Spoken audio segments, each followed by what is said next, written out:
میں عیسائی کیوں نہیں ہوں؟ میں عیسائی کیوں نہیں ہوں؟ کون تھا یہ آدمی جس کے خیالات اتنے بنیاد پرست تھے کہ اسے اپنے ان خیالات کی وجہ سے ایک بار نہیں بلکہ 2 بار جیل بھیج دیا گیا؟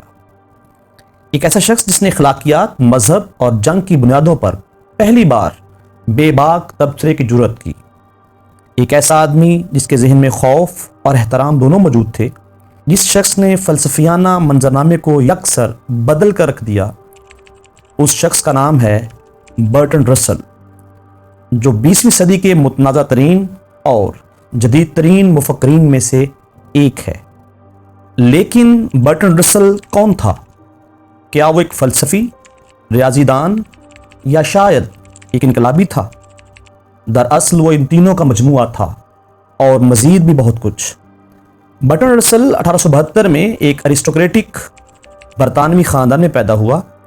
رسل چاہتا تو وہ ایک آرام دہ زندگی بسر کر سکتا تھا، لیکن اس کے بجائے اس نے باغیانہ زندگی کا انتخاب کیا، جس کی بنا پر اس نے رائج الوقت سماجی اصولوں کو چیلنج کرتے ہوئے سچائی کے لیے لڑتے ہوئے ساری زندگی گزار دی۔ فلسفے میں رسل کے سفر کا آغاز ریاضی کی دلچسپی سے شروع ہوتا ہے۔ نمبر یعنی اعداد، لاجک یعنی منطق اور پرسیژن یعنی درستگی، یہ وہ اوزار تھے جنہیں رسل نے کائنات کو جاننے کے لیے استعمال کیا۔ 1910 میں الفریڈ نارتھ وائٹ ہیڈ کے ساتھ مل کر پرنسپیا میتھمیٹیکا شائع کیا۔ ایک ایسا کام تھا جس نے تمام ریاضیاتی سچائیوں کی بنیادوں کی وضاحت کرنے کی کوشش کی۔ یہ وہ وقت تھا جب فلسفہ اور منطق اکثر الگ الگ فیلڈ سمجھے جاتے تھے، لیکن رسل نے اس فرق کو ختم کیا اور ان کو آپس میں جوڑ کر ایک ایسا سبجیکٹ بنایا جسے بعد میں اینالیٹیکل فلسفی یعنی تجزیاتی فلسفے کا نام دیا گیا۔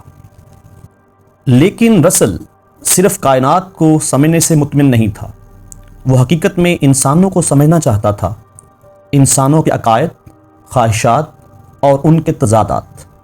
اور اسی کوشش میں رسل نے جدید فلسفے کی طرف ایک جرأت مندانہ موڑ لیا۔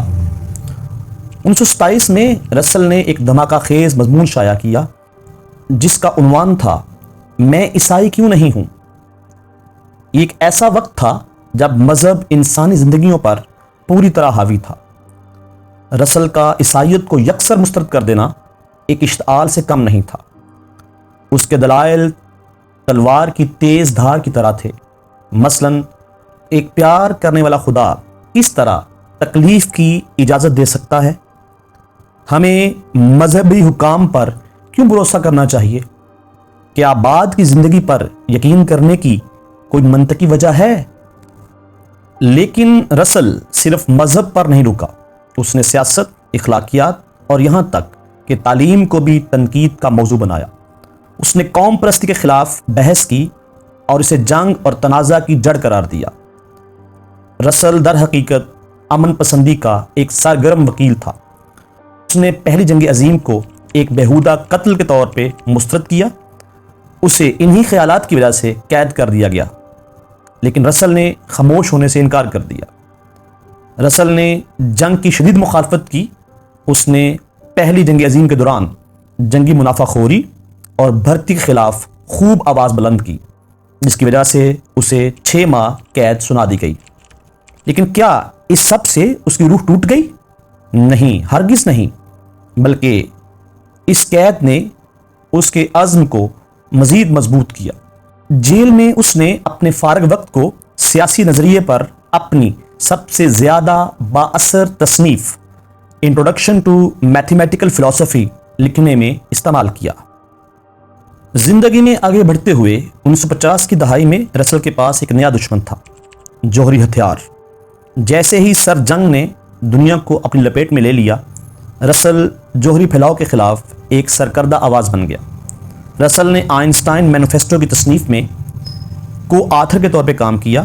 اس نے انسانیت کو ایٹم بم کے خطرات سے خبردار کرتے ہوئے کہا، کیا ہم نسل انسان کو ختم کر دیں گے یا بنی نوع انسان جنگ کو ترک کر دیں گے؟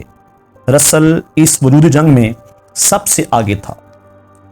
لیکن یہاں ستم ظریفی یہ ہے کہ جنگ کی شدید مخالفت کے باوجود رسل تضادات کا مرکب تھا۔ وہ منطق اور استدلال کا سخت محافظ بھی تھا اور بعض اوقات سرد مہری کی حد تک لا تعلق بھی تھا۔ اس کی ذاتی زندگی ہنگامہ خیز تھی، متعدد شادیاں اور پبلک افیئرز۔ رسل کے ان دو پہلوؤں کو کیسے ملایا جا سکتا ہے؟ رسل کی میراث صرف خاک آلودہ فلسفہ کی کتابوں تک محدود نہیں ہے۔ آزاد فکر، انفرادی آزادی اور علم کے حصول کے بارے میں اس کے خیالات مفکرین، کارکنوں اور روزمرہ کے لوگوں کی نسلوں کو لگاتار متاثر کرتے چلے آ رہے ہیں۔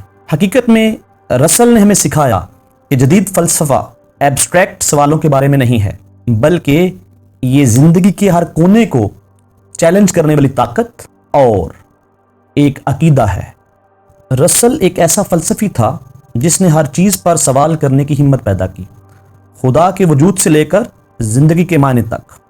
اس دور میں بات کرنے کی ہمت جہاں اس کا مطلب تھا جیل یا جلاوطنی، یہ سب کچھ اسے یقیناً ایک جدید فلسفی بناتا ہے۔ کنفرمیشن یعنی موافقت کے دور میں رسل کا تنہا اور الگ تھلگ کھڑے رہنا ہمیں یہ سکھاتا ہے کہ فلسفے کی اصل طاقت ان جوابات میں نہیں ہے جو وہ ہمیں فراہم کرتا ہے، بلکہ ان سوالات میں ہے جو وہ پوچھنے کی ہمارے اندر جرأت پیدا کرتا ہے۔ اور آخر میں کیا جدید فلسفی ہونے کا مطلب یہی نہیں ہے؟ سوال کرنا، چیلنج کرنا، لیکن ہمیشہ انسانی حالت کو سمجھنے کی کوشش کرنا، چاہے وہ کتنی ہی پیچیدہ اور متضاد ہی کیوں نہ ہو۔ Thanks for watching. If you liked this video, don't forget to hit like button, subscribe and share. Until next time, keep on to be a curious mind.